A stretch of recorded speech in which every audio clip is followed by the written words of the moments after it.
Hello. If you're watching this, it's probably because there is an ongoing crisis. There's an emergent situation, an emergency, and some trauma that is needing some compassion, some caregiving, and some skills. So, my heart is with you. I'm so sorry for what's going on in your life and in the world right now.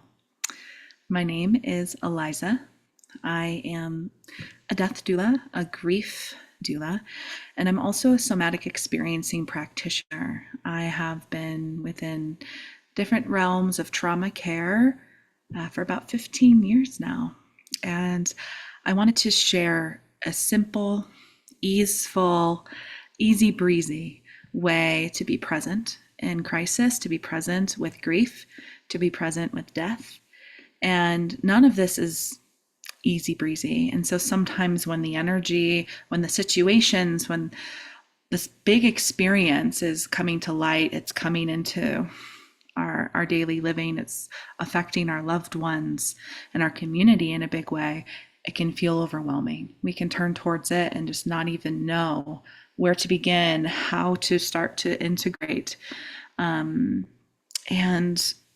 that's this sort of energy, this sort of overwhelming energy, it's to be expected. I think we need to recognize that it is somewhat normal to have a flood of emotions, to have a big fire lit under our feet and not quite know which direction to turn to, not quite know how to start to manage the crisis that's at hand. Something that is important to recognize is people will be responding in all sorts of ways. There isn't a right way to respond here. Sometimes we can have expectations for how we think people should be behaving regarding a crisis or regarding a disaster, a big event in the community. But ultimately, people will be behaving in the way that they've been conditioned to. So this is important to understand. If you're watching this video right now, it's probably because you have a little bit more capacity than the average person, than the average family member, than the average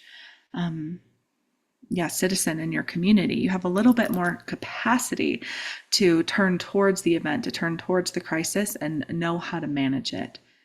So just understanding that for yourself and then taking a look around and recognizing people are behaving in the only way they know how right now. And this is probably based off adrenaline. This is probably based off a big response that someone's had in the body. So if someone is already feeling really capped on resources, feeling like there's never enough, like we don't really have that much to share, there could be some aggression out in the atmosphere. If people are more trustworthy, that they will always have what they need and they are able to depend on others, there could be some more cooperation occurring there. Just understanding we're all coming from whatever we've been conditioned to in survival, to know how to survive. That's what's occurring right now. There's usually some pretty standard ways, though, that we can all meet in the middle and feel some reprieve, get a pause in the intensity, feel an ability for our nervous system, our nerves, our anxiety, our heightened emotions, get an opportunity for these things to rest.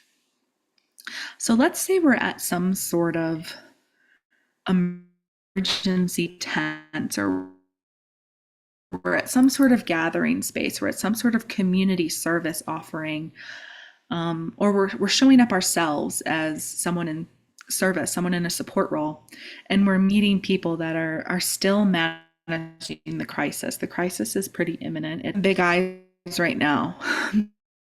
Maybe they're a little bit deer in headlights.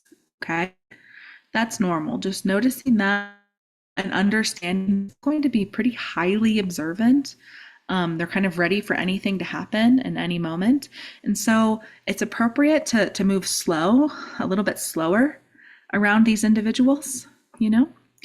And then also another good medicine to bring into this space, to bring into these states of embodiment is looking around the space. So if someone is kind of deer in headlights, kind of surprised, not quite sure what's going on, let's just bring some attention to is happening here? So what could be happening in the space we're in right now? Maybe we see people coming together. Maybe we see people offering support, a warm meal, some medicine, some first aid. Maybe we see people hugging and having just a normal moment, sharing some cups of coffee and laughing. And maybe there's some children playing over there, and maybe everything just actually is okay in this moment. We're not going to register that unless we're really taking a good look around and then relating with, there's just this warm atmosphere here right now. There's this warmth and this gathering of community. There's this this sense of compassion and this love that I can feel in my heart, right? So we want to focus on this warm, kind presence in the space. While people are present here, we're all showing up. There's some warmth, there's some kindness, there's a presence in the room right now.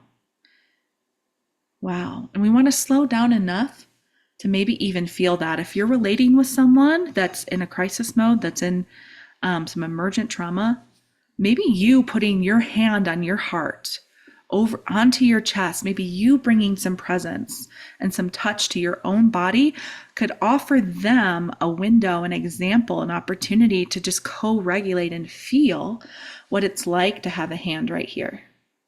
This is universal language, bringing our hand to our heart. And if you'd like to feel it right now, I just want to invite you to bring your hand somewhere on your body that you do feel this warmth, this kindness, this supportive presence. And usually people will go here. Maybe they'll bring their hands to their belly. Maybe they'll bring their hands to their womb.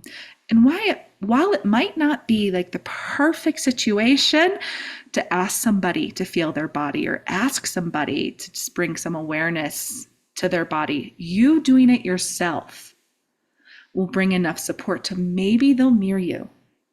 Maybe they'll start to feel their own hands on their body and get that coherence, get that actual feeling of their heart beneath their hand. So that's a great way to start to open up some spaciousness, to let some of these deer in headlight reactions integrate a little bit into the present moment, for people to recognize, oh, I'm safer now than I was then. I'm safer now than I was a few moments ago or yesterday, or I'm safer now. And that can bring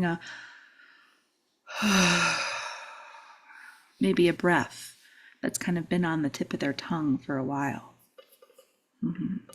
And just that pause, just that moment can bring all the difference. So another very simple way to start to bring some embodiment into the grief or into the death passage or into the crisis is feeling just steadiness. So, wow, yeah, I'm looking around here at this community and I really see people in their warmth and their kindness and in their presence, and that makes me stand a little bit taller. I feel like I can lean a little bit more into my back body right now. I feel like I can, kind of take a load off in this moment. Just you speaking that might bring an opportunity for someone else to participate. Right? When the crisis is emergent, when it's happening in the moment, we don't want to offer too much direction to what people should be experiencing to integrate. We don't want to do that, but just how we're behaving, just a little bit of our own, oh, wow, it really helps me to relax a little bit to see all these people showing up together and putting words to it and taking enough space and enough presence and a moment to really be in that before hurrying up and getting on with the day. And, oh, wow, yeah, it's awesome that all these people are here. What do you need? It's like, oh no, wow, I can really see that this is happening, and I'm taking a load off in this moment. I'm really taking a moment to be here. Yeah. And then sometimes when we take a load off and we're really taking a moment to be here and we're in that for a while, we can get back into this blank stare space.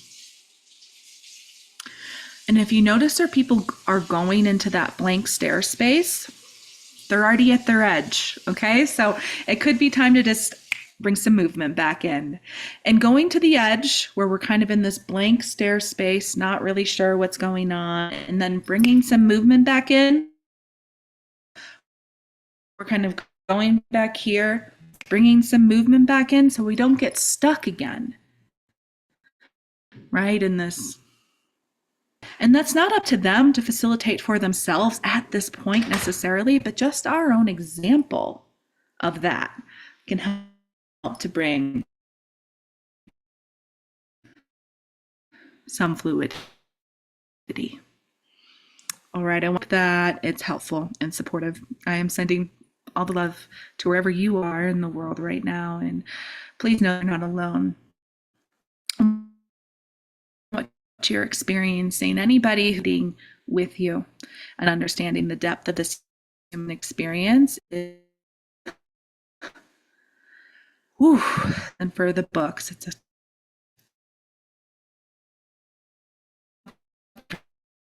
the records. May we all be in that record together without expectation.